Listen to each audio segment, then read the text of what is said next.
Snow, ou fica ou vai. Olá meninas, tudo bem? Meu óculos tá sujo. Começamos assim. Eu queria trazer para vocês um conteúdo que é muito rico, vem daquele livro que está aí super famoso, Mulheres que Correm com os Lobos. Vou falar a verdade, eu nunca finalizei a leitura desse livro, não tenho por que mentir, mas eu já li vários trechos. Isso é muito comum nas ciências sociais, a gente não lê um livro inteiro e lê 1000 pedacinhos estudando esses pedacinhos. E não foi muito diferente comigo com Mulheres que Correm com os Lobos. Porém, eu tenho uma vontade aí enorme de finalizar essa leitura. É porque várias vezes que eu tentei ler, eu senti aí um mal-estar, porque ele é muito profundo, esse livro. E fala sobre a natureza feminina. Por isso, eu queria ler um trechinho para vocês, porque eu já fiz esse vídeo parecido com o livro da Brené Brown e queria fazer novamente, que eu acho que é legal. É um conteúdo que eu tenho prazer de fazer para vocês e acho que entrega bastante força, bastante conteúdo. Esse livro, ele é um livro de uma psicanalista, que é a Clarissa Pinkola Estés, ela é bem famosa. Tá aqui, PhD, é acadêmica de renome internacional, poetisa premiada, psicanalista junguiana, diplomada e cantadora, guardiã das velhas histórias na tradição latina. Existem outros livros dela e esse é um dos mais famosos, até onde eu sei, pelo menos aqui no Brasil. E aí tem várias situações falando da natureza feminina, mas eu queria, muito difícil selecionar, dá vontade de ir lendo o livro todo para vocês. Mas ainda assim, tem algumas partes que eu acho que são interessantes da gente destacar ainda mais. Eu primeiro vou ler um trechinho do início, bem do inicinho, que eu já usei num Reels, e foi um conteúdo bem legal. Cantando sobre os ossos. É a introdução, tá? É o inicinho do inicinho. A fauna silvestre e a mulher selvagem são espécies em risco de extinção. Observamos ao longo dos séculos a pilhagem, a redução do espaço e o esmagamento da natureza instintiva feminina. Durante longos períodos, ela foi mal gerida, à semelhança da fauna silvestre e das florestas virgens. Há alguns milênios, sempre que lhe viramos as costas, ela é relegada às regiões mais pobres da psique. Cachorro latindo. Snow, vem cá! Snow! Vem cá, neném! Cada um tem seu lobo. As terras, aí é o grifo, tá? As terras espirituais da mulher selvagem, durante o curso da história, foram saqueadas ou queimadas, com seus refúgios destruídos e seus ciclos naturais transformados à força em ritmos artificiais para agradar os outros. E eu destaco para agradar os outros. Uma vez, várias vezes e 10 milhões de vezes. Vocês sabem que o meu produto, meu serviço que eu mais divulgo nas redes atualmente é a oratória feminina, sendo formato consultoria, formato da nossa maratona gratuita, Empoderada Vence, e em outros formatos também, que às vezes eu lanço promocionais. Porém, fica pelada, preciso.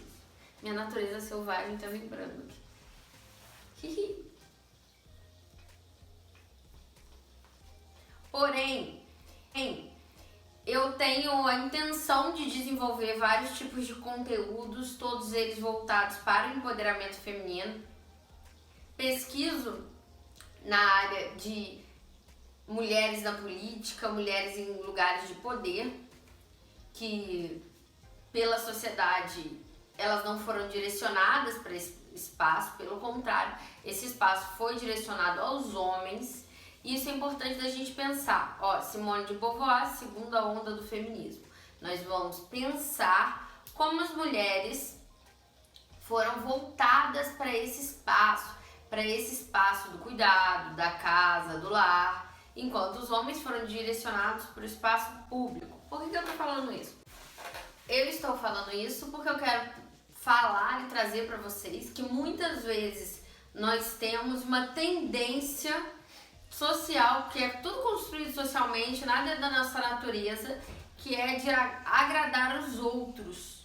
Porque como não estamos nesse espaço antigamente, há poucas décadas atrás, a gente não tinha nem direito ao voto, nem a trabalhar fora, nem nada nesse tipo, só as mulheres mais pobres que trabalhavam fora e trabalhavam, principalmente as negras, e trabalhavam em subcondições de sobrevivência, sendo expostas a várias situações terríveis, inclusive de estupro, era muito comum, era assim, toda hora. E pensando nisso tudo, é interessante a gente avaliar essa parte do agradar o outro.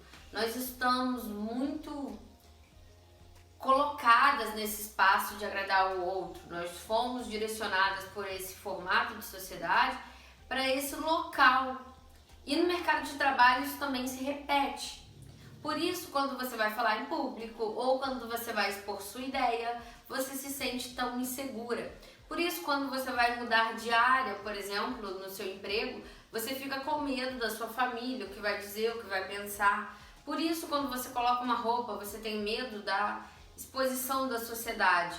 Quando você come demais, você pode ser julgada. Quando você come de menos, você pode ser julgada. Quando você tem filhos, você vai ser julgada. Se você não tiver, também será. Se você tiver no relacionamento, vão te cobrar alguma coisa. A sociedade, a opinião pública, a opinião de quem está ao seu redor. E de quem te ama, inclusive, da sua família, dos seus amigos. Vão te cobrar, por que você não casa? Por que você não tem filho? E assim a coisa vai crescendo. E se você estiver dentro dessa vida padrão da sociedade, vão te cobrar outras coisas também.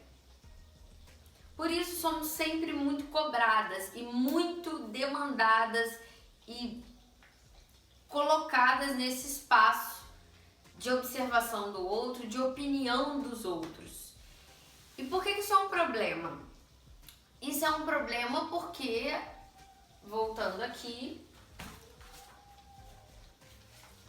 com seus refúgios destruídos e seus ciclos naturais transformados à força em ritmos artificiais para agradar os outros.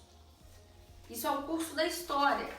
Isso é, assim, esse livro, por isso que você vai demorar 7 anos para ler esse livro. É quase uma bíblia da mulher, se você parar para pensar. Porque cada parágrafo rende 7 vídeos. É muito assim.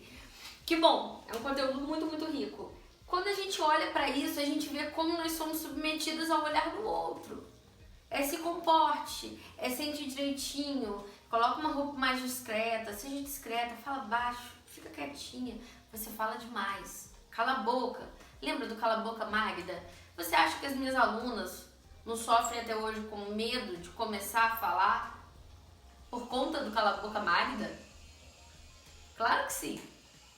É um exemplo na ficção da gente passando um pano para esse tipo de atitude. Não tô dizendo que, assim, por exemplo, no último filme do Sai de Baixo, mais atual, teve essa mudança. Ela até brincou, falou que era empolerada. E foi até, eu achei que foi legal para mostrar que há essa mudança na sociedade. A gente conquistou essa mudança. Nós lutamos por essa mudança. De olhar que a mulher não tem que calar a boca, não tem que se submeter, não tem que se diminuir. Não tem, por exemplo, no transporte público. Hoje eu vejo em alguns Instagrams dentro da minha bolha a galera, as mulheres principalmente, debatendo a coisa da perna. Porque o homem fica, será que tá filmando? Com a perna assim, arreganhada, e a mulher tá assim, encolhida e já com medo de alguém ficar passando, se esfregando em você.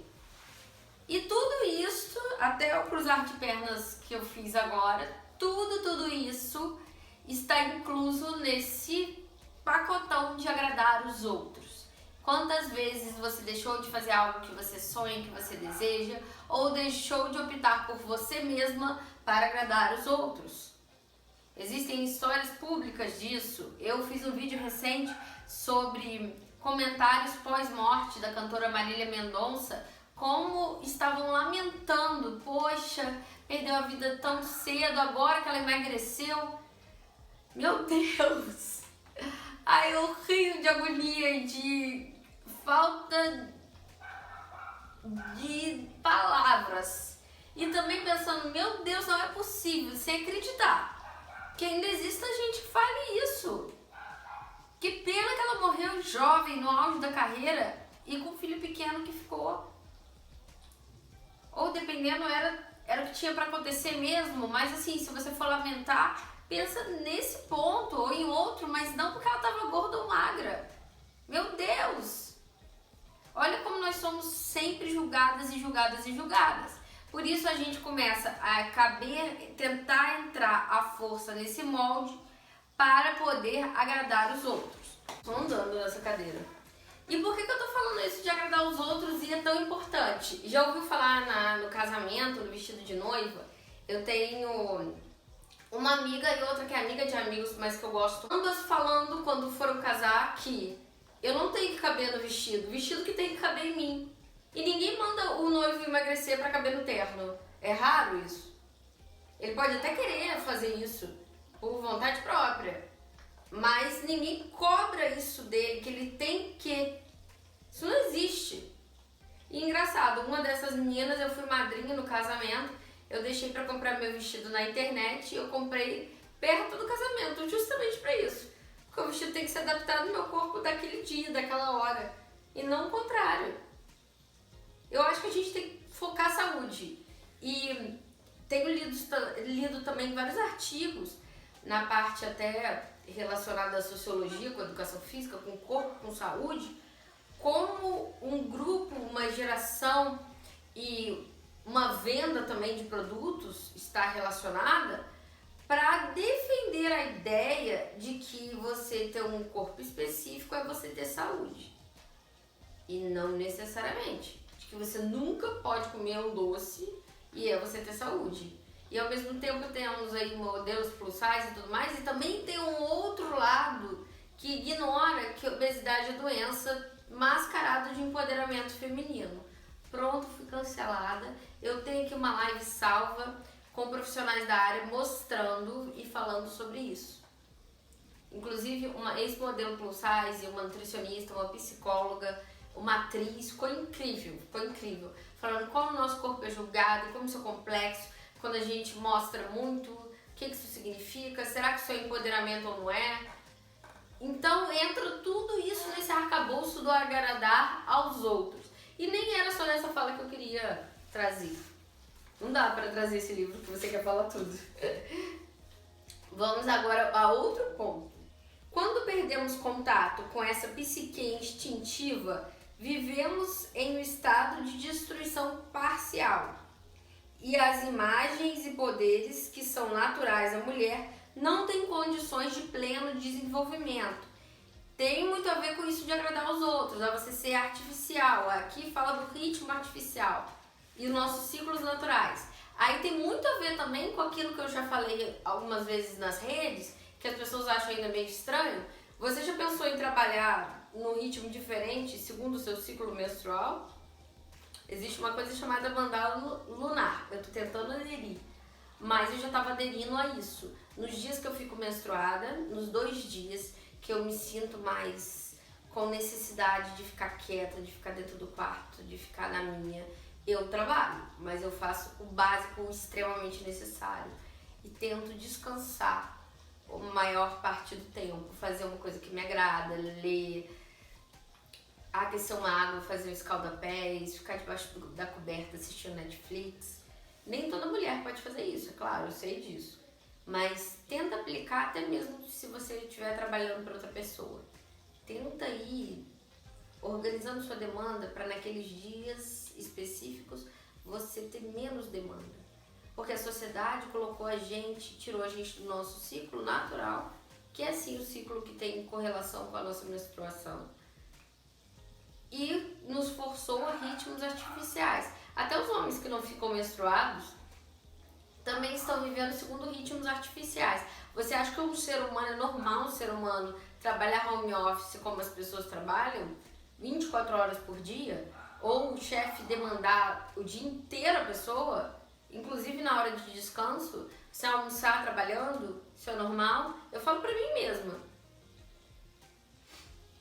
Eu fazia uma atividade em cima da outra, vivia com ansiedade, com problema de saúde, porque a nossa natureza não lida com isso. Inclusive, nós não fomos naturalmente feitos para gerar quantidade de coisas que se acumulam, para gerar acúmulo de produtos, das caças, nada disso. A gente foi feito para lutar pela sobrevivência diariamente. E para isso descansar também é importante. Então, grava essa memória. Olha aqui, a mulher moderna é um borrão de atividades. Ela sofre pressões no sentido de ser tudo para todos. A velha sabedoria há muito não se manifesta. Nossa, tapa na cara da gente toda hora. Você não sente isso? Comenta aqui embaixo, já se inscreve no canal, tá perdendo tempo. Se eu tiver levado esse vídeo pro Instagram, também já vai me seguir, né? Faz favor. E já vai curtir e comentar. Se você sofre pressão no sentido de ser tudo para todos e você não é hora nenhuma você para si mesmo. Tudo errado. Eu vou para outro pedaço do vídeo que eu não tô conseguindo concluir nada, tô jogando reflexões aí para vocês porque é muito complexo, é muito deep, profundo e a gente precisa pensar mesmo. Cada uma vai entender de uma forma. Não tô aqui vendendo o livro, mas eu posso colocar meu link de associado da Amazon no final. A ideia, na verdade, é a gente refletir mesmo. E aí vamos lá. Quando perdemos contato com a psique instintiva, que eu já li isso, vivemos essa destruição parcial. Beleza. Quando são cortados os vínculos de uma mulher com sua fonte de origem, ela fica esterilizada e seus instintos e ciclos naturais são perdidos, em virtude de uma subordinação à cultura, ao intelecto ou ao ego dela própria ou de outros. Aí eu vou trazer outro vídeo também que eu gravei e não sei quando vai ao ar, falando sobre Casa Gucci, aquele filme com a Lady Gaga, lembra? Que ficou famosão, do Adam Motorista, Adam Driver, e Al Pacino, Jared Leto. Nossa, ele tá incrível nesse filme, ele tá absurdamente incrível, não só por ele. Ele tem todo o mérito do universo, mas também pela produção e pela maquiagem artística, tá absurdo. E eu falo um pouco disso, dessa mulher e do seu próprio ego, da ganância, do poder e de como também a gente coloca essa mulher numa posição de vilã e às vezes ela tá num círculo social que diz muito mais sobre o que ela também é. Fica a reflexão. E aí seguimos. A mulher selvagem é saúde para todas as mulheres. Sem ela, a psicologia feminina não faz sentido. Essa mulher não domesticada é o protótipo de mulher. Não importa a cultura, a época, a política, ela é sempre a mesma. Seus ciclos mudam, suas representações simbólicas mudam, mas na sua essência ela não muda. Ela é o que é um ser inteiro. Ela abre canais através das mulheres.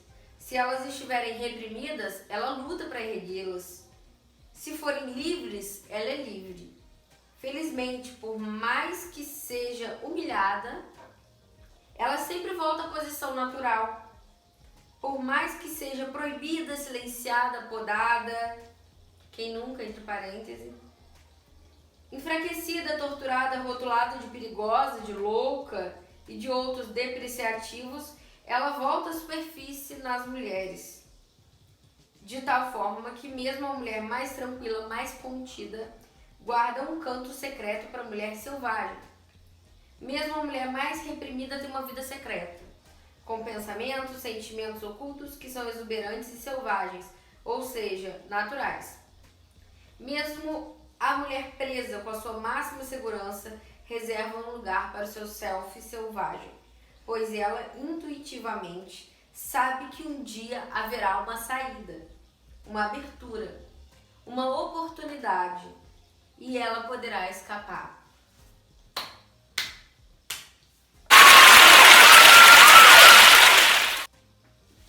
Vou só mais um pouquinho. Creio que todos os homens e mulheres nascem com talentos. No entanto, a verdade é que houve pouca descrição dos hábitos e das vidas psicológicas das mulheres talentosas, criativas, brilhantes. Muito foi escrito, porém, a respeito das fraquezas e defeitos dos seres humanos em geral e das mulheres em particular. No caso do arquétipo da mulher selvagem, para vislumbrá-la, captá-la e utilizar o que ela oferece, Precisamos nos interessar mais pelos pensamentos, sentimentos e esforços que fortalecem as mulheres e computar corretamente os fatores íntimos culturais que as debilitam. Isso eu acho que tem muita correlação até com a minha pesquisa de mulheres na política. Se você entende por que há uma dificuldade para as mulheres terem até mesmo motivação para entrar na política, além dos fatores básicos, como divisão sexual do trabalho, como medo de se expor, como ser julgada, até o risco de vida também, vimos aí no caso da Marielle, nós podemos adentrar ainda mais esse território. Por isso, é uma mensagem difícil de deixar no final, porque é tanta coisa, é tão denso, tão profundo, mas esse trecho desse livro te convida a comprá-lo? Ok. Também, mas muito mais. Esse trecho desse livro te convida a pensar o seu ritmo natural, o seu ciclo natural, a sua mulher selvagem. O que habita dentro de você. Você não precisa, sei lá, correr em volta da lua, acender um incenso, colocar uma fogueira e abraçar outras mulheres e pensar nas suas ancestrais, para você naturalmente, para você tentar se reconectar com essa mulher selvagem. Mas acredito que se você começar uma reflexão do que é natural para você, do que é importante cuidar de você e até que ponto você tem que se doar aos outros ou agradar os outros, e por outro lado, quando você tem que cuidar de si mesma, eu acho que a gente já começa profunda, conectada e muito bem cuidada e tentando buscar esse arquétipo da mulher selvagem. Ou seja, essa natureza feminina e entrando numa grande revolução, digamos assim, uma grande mudança em relação a esses ciclos artificiais, esse ritmo artificial que nos foi imposto e que não existe, que não funciona pra gente.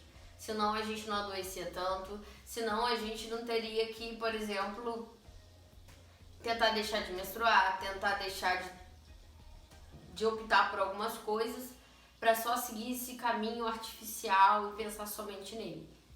Ou ganhar menos, ou ter uma desigualdade ali.